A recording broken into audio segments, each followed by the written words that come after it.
Hey, we got something different as far as fitness. You know, fitness comes in a variety of packages. It's not just about pumping weights and lifting and straining your muscles. There are many other forms to stay in shape. And to help me with that today, I have Mike Ritter of Family Martial Arts in Lebanon in County Square. And Mike, I got to tell you, I think your place is just a well-kept secret. It's a doggone shame because you do great stuff. And you know, I see a lot of popularity with Thai Bo and all these kickboxing classes, and I think that's marvelous. But the concern I have is they might not be throwing a punch properly. They might be jeopardizing hurting their wrist, their elbow, maybe their ankle, maybe their knee. So what I wanted you to help me with today is show our viewing audience, with the help of some of your friends, how to demonstrate a kick and a punch properly so people aren't getting hurt as they're doing these wonderful forms of exercise. So what concerns do you have on that? Well, I guess the first thing is the difference understanding of contact and non-contact. When you're training with a bag or a person, if you're going to make some contact, it's different than doing motions in the air with no contact. We'll do striking motions like this, whereas your energy should be going forward so as to protect the elbow versus locking in energy coming down and hyperextending the elbow. In forms, we'll do it this way, energy this way to protect. In making real contact, if his hand is out here punching at me, I'm going to strike this way. So my energy will go down. But it's protected because I'm making contact, and that's helping the elbow. Same thing in punching. To maintain a solid position here in the socket. If you let your arm come out, you have a chance of hyperextending the shoulder position, injuring the muscles, and taking you out of training. In kicking, we extend the kick. The energy is to be sent forward, but we don't want to hyperextend upward. The energy is always going in versus overextending the upward motion. A lot of times when they're doing a variety of kicks, the roundhouse kick, mawashi-geri, coming into the side and kicking, you'll note I rotate this smoothly. You're balanced on the ball of the foot. I see a lot of people trying to kick like this, and this puts too much pressure on the ankle and on the knee.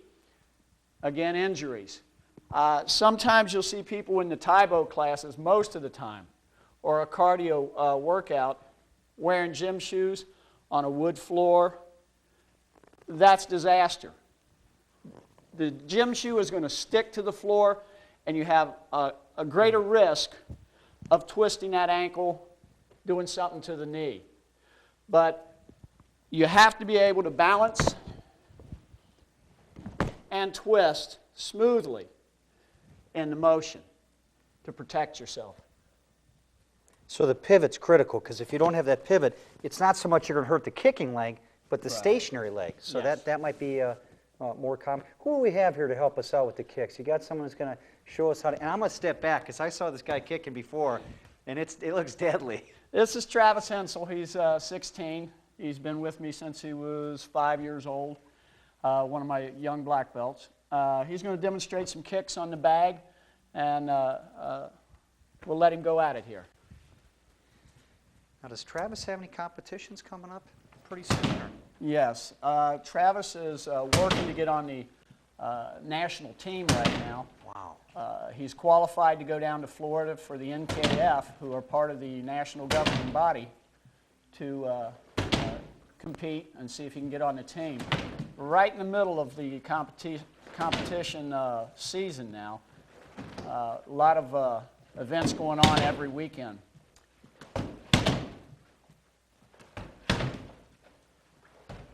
Well, that's impressive.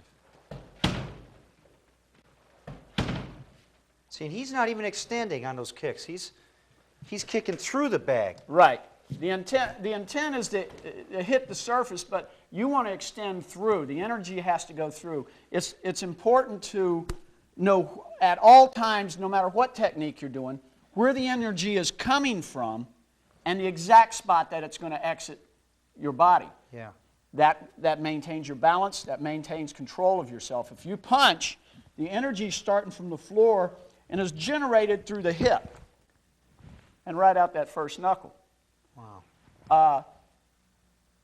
A lot of people end up, the energy's coming out of here, they're hitting wrong. They're going to hurt themselves. They're going to hurt their fingers. If their wrist isn't correct, the wrist has to stay straight. When they start bending it one way or the other, you're going to make contact in the wrong area. You're going to hurt your wrist. You're going to hurt your fingers. You know, this is great as far as fitness, but one of the other things that I love about your discipline is just the discipline that Travis probably has. I mean, you're not going out on the weekends and looking for fights. No. I mean, you respect. I mean, the respect and the other things that go on with what you teach. Can you talk about that? Just touch on it, because that's such a wonderful thing, and I think parents would probably love to have their kids involved in something like that. I mean, that's impressive, but the fact that you control it, that's even more impressive. To have that power and ability and that confidence and not be using it in a bad way. Well, from the very beginning when they walk in, it's all about respecting yourself and other people. If you don't respect yourself first, you're not going to respect somebody else. Yes, sir. They understand that courtesy is critical. Constantly they have to use yes, sir, and yes, ma'am. In every answer, it's got to be one or the other. Yeah. We want them to carry that over to school. When they're talking to their school teachers that way, things change. I've had students come in that were labeled immediately in school as troublemakers, and it's been that way since they were in school. I work with them. My wife works with them. We have them saying yes, sir, and yes, ma'am. The next year they go back to school, and the first thing said to them, they go, yes, sir, yes, ma'am. All of a sudden the teacher's going, there's a difference. Wow. There's a difference. That's wonderful. The concentration and focus, it just constantly gets stronger, so that even if they don't know it when they go to school, they're paying attention longer. It spills over. Yeah. Hey, Travis, thank you so much for your help. Thank you. That's impressive. Good luck in your competition and everything else. Who else do you have for us? You got someone else who's going to be able to show us Shelby? So this isn't just for guys. Oh, no. Okay. No. The women are very involved now. Back in the 60s, it was pretty much men. Okay. And very few children. Now it's everybody, from 4 years old all the way up through grandma and grandpa. What's Shelby going to show us?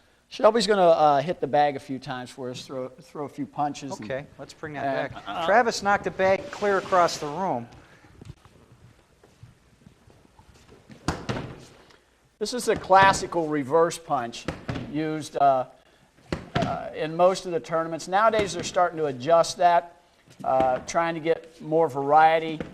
But this is going to be your most powerful technique because of the reverse position. Locking it down and throwing the hip into the motion is where you're going to get your power. Back fist, Erican. This is an Erican. Back fist sets up the reverse punch or the kick, gets the person's hands up, but it's deadly in its own right if you make contact with it. Okay? Just how she moves her whole body, the coordination that you get with this is just wonderful. The aerobic movement is constant in class. You're going to constantly get an aerobic exercise. You'll see this. We do it to the left, to the right. Move left. Move right. Forward. Back. We'll do this for a long time in class, constantly working that aerobic movement of ability to get out of the way. It's called Tai Sabaki, body shifting. At a point, you don't want to make so much contact with your hands. Your hands are used to make the technique. So if you somebody punches or kicks, and you're out of the way quickly and still stable in a good position to deliver a technique, you don't really have to use your hands. You move to target and created an opening on them. Now, how long has Shelby been involved in this? Shelby? 5 years, sir. About 5 years. 5 years. She's NICU, so she's got another 9 months to go for black belt probably. Okay, that's wonderful. Shelby, thank you very much. Great job. That's impressive. Well, Mike, I want to thank you for demonstrating with the help of Travis and Shelby how to deliver a punch and a kick right. Hey, great ideas, the Taibo, the kickboxing. I love that stuff, but if you're questioning whether or not you know how to punch properly, come on down and see Mike. He can share some ideas with you. Mike, if people want to get a hold of you, how do they reach you? The number here is 398-0444, or you can stop by Colony Square Shopping Center. Kind of tucked around the end there. Yeah, we're on the Well-kept side. secret. Yeah.